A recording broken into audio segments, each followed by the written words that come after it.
Baik, selamat pagi Ibu. Perkenalkan, saya dengan Bidan Amel yang bertugas pagi hari ini. Sebelumnya bagaimana keadaan Ibu setelah melahirkan? Alhamdulillah, Ibu sekarang sudah lumayan gitu ya, sudah lumayan sehat dan Apakah tidak ada keluhan. tidak ada keluhan? Baik Ibu, mohon maaf ya Ibu, saya mengganggu waktunya gitu. Sebelumnya melakukan konseling Ibu, kebetulan ya Ibu kan sudah melahirkan gitu.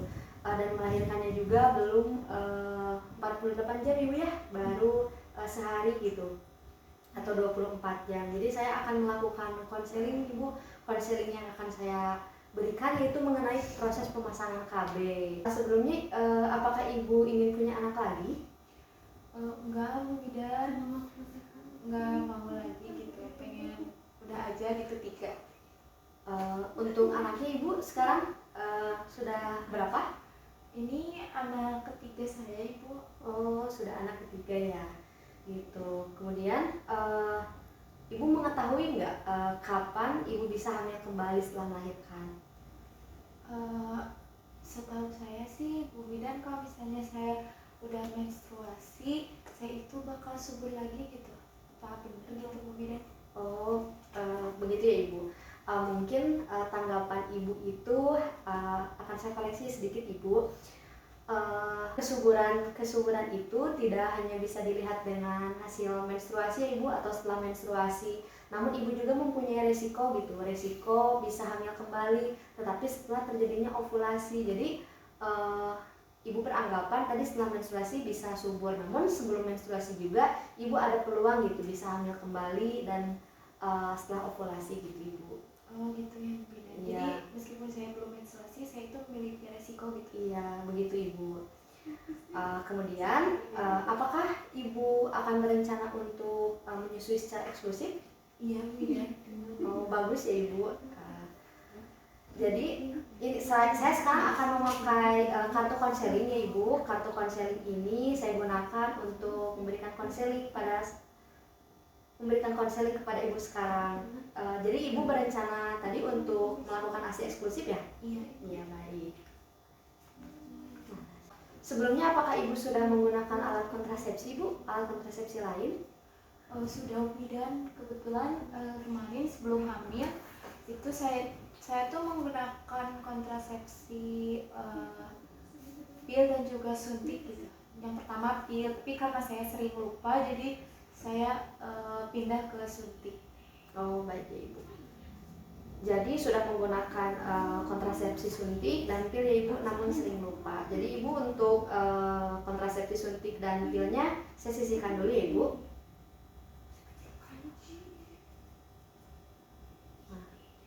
Kemudian setelah memberikan ASI eksklusif, apakah Ibu ingin ada rencana gitu untuk memberikan makanan tambahan? Enggak ada sih, Bu Bidan. Oh, tidak ada ya Ibu. Jadi ASI eksklusif saja. Iya. Begitu mau. Kemudian Ibu mengetahui nggak ada KB yang dilakukan setelah pasca bersalin? Waktu saya lahiran anak kedua sih pernah ditawarin juga ya, Bu Bidan. Jadi ada KB yang dipasang setelah melahirkan gitu.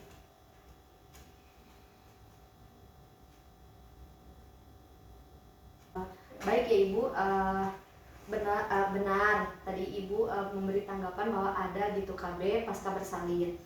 Karena pelayanan KB setelah habis melahirkan ini disebut KB pasca persalinan. KB pasca persalinan sangat baik dilakukan setelah melahirkan Ibu, setelah Ibu masih di fasilitas kesehatan sebelum pulang ke rumah. Kemudian dengan langsung ber-KB habis melahirkan ini di fasilitas sebelum kembali ke rumah, yang pertama Ibu dapat langsung ber-KB tanpa harus kembali lagi ke fasilitas kesehatan lainnya. Kemudian lebih baik karena lebih cepat mencegah kehamilan Ibu. Dilihat dari ada tadi resiko gitu sebelum kembali ke masa subur dan kehamilan yang tidak diinginkan. Kemudian lebih hemat waktu juga Ibu. Dan uang apabila Ibu lebih memilih metode jangka panjang untuk digunakan sebelum Ibu pulang. Kemudian sehingga Ibu juga lebih mempunyai banyak waktu yang digunakan untuk keluarga di rumah. Begitu Ibu. Kemudian Ibu Sebelumnya Ibu untuk bapaknya dalam melakukan hubungan seksual, mohon maaf, apakah pernah menggunakan dan sering menggunakan kondom Ibu?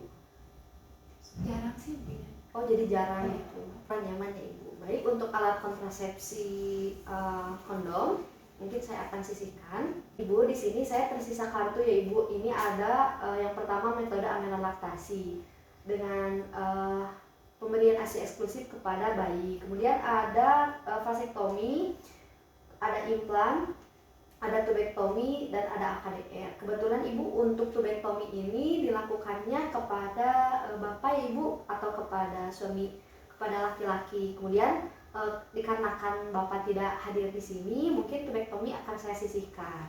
Kemudian tersisa hanya aminolaktasi, vasektomi, implan, dan AKDR.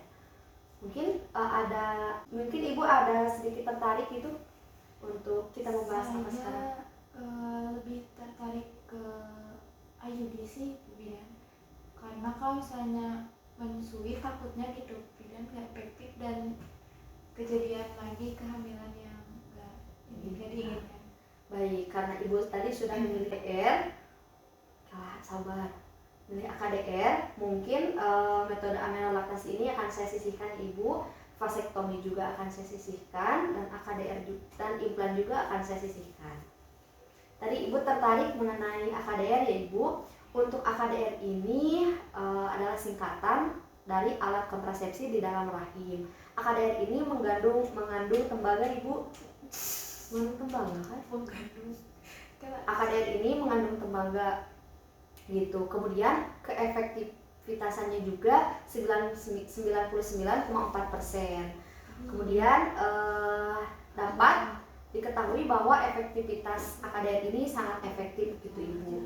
Nah, kemudian tadi AKDR ini mengandung tembaga karena merupakan alat kecil, fleksibel dari plastik tetapi mengandung tembaga gitu. Kemudian mencegah kehamilannya juga karena kan tadi Ibu ingin menunda kehamilan dan mungkin tidak akan hamil kembali ya Ibu. Mencegah kehamilannya dari kurang lebih 8-10 tahun untuk AKDR ini. Kemudian metode yang aman dan efektif untuk hampir semua perempuan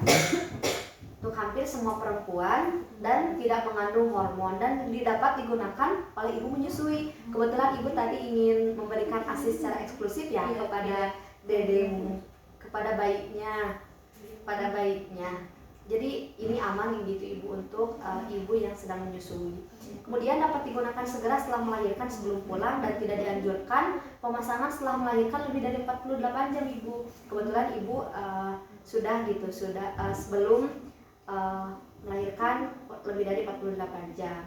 Kemudian efek samping yang terjadi itu mungkin menyebabkan haid lama, sedikit kram, dan nyeri selama haid gitu Ibu. Baik, apakah Ibu masih tertarik gitu untuk mengikuti konseling ini? Ya, baik. Nah, tadi kan ini ada brosur Ibu, ada brosur mengenai alat kontrasepsi yang telah Ibu pilih, yaitu alat kontrasepsi AKDR. Kemudian tadi sudah saya jelaskan Ibu mengenai metode yang dianjurkan dan tidak boleh dianjurkan. Metode yang tidak dianjurkan pada Ibu ketika Ibu sedang hamil atau tidak hamil. Kemudian mengalami perdarahan pervagina, menderita infeksi menular seksual, menderita HIV, dan tidak sehat secara klinis, seperti mengalami beberapa infeksi. Kemudian setelah melahirkan lebih dari 48 jam. Tetapi Ibu bisa menggunakan karena Ibu belum melahirkan lebih dari 48 jam. Kemudian untuk informasi umumnya Ibu, untuk AKDR ini perlindungannya jangka panjang 8-10 tahun. Tadi sudah dijelaskan alat kecilnya fleksibel dari plastik dan mengandung tembaga. Kemudian sebagian besar memiliki 1 atau 2 benang tipis. AKDR ini harus dipasang dan dilepas oleh petugas kesehatan yang terlatih ya Ibu. Jadi ketika Ibu mungkin nanti dipasang di sini, Ibu dilepasnya juga nantinya harus di fasilitas kesehatan. Jadi tidak boleh dilepas sendiri. Kemudian pilihan yang paling terbaik juga Ibu dan efektif dapat digunakan oleh setiap ibu. Kemudian ada biasanya haid yang lebih banyak dan lama. Pada saat haid lebih sering mengalami kram dan nyeri. Kemudian aman untuk ibu yang hidup dengan HIV dan tidak mengkonsumsi antivirus atau ARV. Tidak disarankan untuk ibu dan dengan risiko yang sangat tinggi menular infeksi seksual, terkena infeksi menular seksual atau IMS. Tetapi AKDR juga tidak melindungi ibu terhadap IMS, termasuk HIV. Begitu ibu. Kemudian keuntungan dari segi kesehatannya juga dapat melindungi terhadap kanker rahim. Kemudian ada efek samping yang terjadi pada pemasangan AKDR ini, ada keluarnya sejumlah darah atau titik-titik setelah pemasangan. Kondisi ini dapat berlanjut selama 3-6 bulan ibu. Kemudian kram dan agak nyeri selama beberapa hari setelah pemasangan. Itu mungkin ada efek samping yang terjadi ibu. Kemudian semua efek samping ini kurang terlihat selama masa nifas. Mungkin ibu akan mengalami efek samping ini setelah masa nifas gitu ibu. Kemudian perubahan pola haid, termasuk haid yang lebih lama dan kondisi-kondisi seperti kram, nyeri. Kondisi ini masih normal ya ibu, terutama pada sampai 3-6 bulan. Kemudian dengan efek samping yang terjadi ini mungkin efek samping yang terjadi ini bukan tanda-tanda adanya penyakit ya ibu. Kemudian efek samping yang biasanya berkurang setelah beberapa bulan pertama. Kemudian untuk kapan gitu ibu melakukan kunjungan ulang dan kapan ibu kembali ke fasilitas kesehatan. Yang pertama ibu memiliki keluhan. Yang pertama ibu memiliki salah satu keluhan, yaitu keluhan pertama ibu nyeri perut di bagian bawah dan sudah tidak tertahankan gitu, ibu bisa datang ke fasilitas kesehatan. Kemudian ketika ibu nyeri saat berhubungan seksual, keputihan yang tidak biasa, demam, menggigil, mual dan muntah, ibu bisa datang ke fasilitas kesehatan. Kemudian AKDR juga jika terasa bergeser atau lepas dari tempatnya, ibu ingin melepas AKDR untuk berbagai masalah atau alasan, dan ibu merasa seperti ibu sedang hamil gitu, ibu bisa datang ke fasilitas kesehatan gitu. Baik, jadi Bu Bidan, kalau AKDR ini efektivitasnya 8-10 tahun ya. Terus efek sampingnya itu kayak haidnya itu lebih banyak, terus bakalan kram gitu, sakit gitu ya Bu Bidan. Iya betul ibu. Jadi ibu sudah mengerti ya mengenai efek samping, kemudian penjelasan dari AKDR ini. Sebelumnya apakah ada yang ingin ditanyakan lagi Bu? Cukup Bu Bidan. Itu bisa langsung melakukan proses pemasangan AKDR ini. Apakah ibu bersedia? Bersedia Bu Bidan. Baik, jadi dengan alat kontrasepsi ini AKDR ya ibu, saya akan melakukan pemasangan pada ibu hari ini. Saya siapkan dulu alatnya. Baik Bu Bidan. Sambil tunggu ya ibu.